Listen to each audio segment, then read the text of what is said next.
UCC বিলের অঙ্গীকার পূরণে মুখ্যমন্ত্রীকে কৃতজ্ঞতা জ্ঞাপনে কাছাড় বিজেপির সাংবাদিক সম্মেলনে রাজ্য কমিটির নির্দেশে মুখ্য বক্তা হিসেবে উপস্থিত ছিলেন হাইলাকান্দির সর্বকনিষ্ঠ বিধায়ক মিলন দাস। এদিনে সাংবাদিক সম্মেলনে মুখ্য বক্তা বিধায়ক মিলন আর্টিকেল 44-এর উপর ভিত্তি করে তৈরি ওই বিলের বিস্তারিত তুলে ধরে মুখ্যমন্ত্রীর প্রতি কৃতজ্ঞতা প্রকাশ করেন। আর্টিকেল 44-এর উপর ভিত্তি করে তৈরি হয় বিলটি। এর উদ্দেশ্য সমাজ সংস্কারের পদ্ধতি। উপজাতিদের বিলের আওতার বাহিরে রাখার কারণ নিয়েও বিশদ ব্যাখ্যা করেন মিলন। তাছাড়াও বহুবিবাহ প্রথা, বিবাহ বিচ্ছেদ, লাভঝা দিয়ে ট্রোসোমিয়া নানা দিক তুলে ধরে মূলত বক্তব্য রাখেন এদিনের প্রেসমিটে।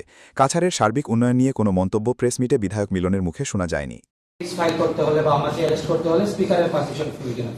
তো এখানে দেখে এরকম তো মনে হচ্ছে যে ল বোধহয় ডিফারেন্ট হয়ে গেছে। ল এখানে সমান, মানে আমাদের দুইজনের জন্য সমান আইন হচ্ছে না। কিন্তু যখন প্রসিডিং হবে, যখন সাজার ব্যাপার আসবে, তখন মার্ডার করার জন্য গোপালদাকে যদি 7 বছরের সাজা দেওয়া হয়, আমি বিধায়ক হিসাবে আমাকে অ্যারেস্ট করতে হতে স্পিকারের পারমিশন লাগবে। কিন্তু প্রসিডিং যখন শুরু হয়ে যাবে, সাজার ক্ষেত্রে যদি প্রমাণিত হয় যে আমিও মার্ডার করেছি, তো আমাকে 7 বছরের সাজা দেওয়া হবে। So this is equality before law. মানে আমি বিধায়ক হয়েও সাধারণ মানুষের সমানই আমার শাস্তি ইন্ডিভিজুয়াল। কিন্তু ইকুয়াল প্রোটেকশন অফ লজ এর কথাও বলা আছে। ইকুয়াল প্রোটেকশন অফ লজ মানে কি, এক্সিস্টিং যেগুলো লজ আছে, যেমন 6 শিডিউলের মধ্যে যে লজগুলো রয়েছে, যেখানে উপজাতিদের, জনজাতিদের বিভিন্ন সুরক্ষার কথা বলা হয়েছে, সেই লজগুলাকেও কিন্তু সমান মর্যাদা দিতে হবে বা সম্মান দিতে হবে। সেই জন্য আর্টিকেল 14-এর কনসেপ্ট 2 যেটা, এই কনসেপ্ট 2 নিজেই বলে দিচ্ছে যে উপজাতি বা জনজাতিদেরকে এই আইন থেকে বাইরে রাখবে। এটা সরকার নিজের মতো করে আলাদা করে। তো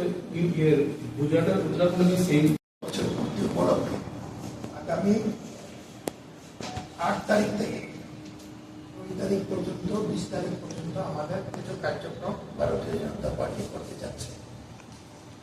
এর মধ্যে আপনারা আগামী 5 তারিখ বিশ্ব পরিবেশ দিবস, যেটা সমস্ত ভারতীয় জনতা পার্টির কিষাণ মোর্চা এবং প্রতিটা কার্যকর্তা এই বিশ্ব পরিবেশ দিবসের কাজ রক্ষণাবেক্ষণের জন্য আমরা একটা সবার সঙ্গে আলোচনা করবো এবং প্রতিটা কার্যকর্তা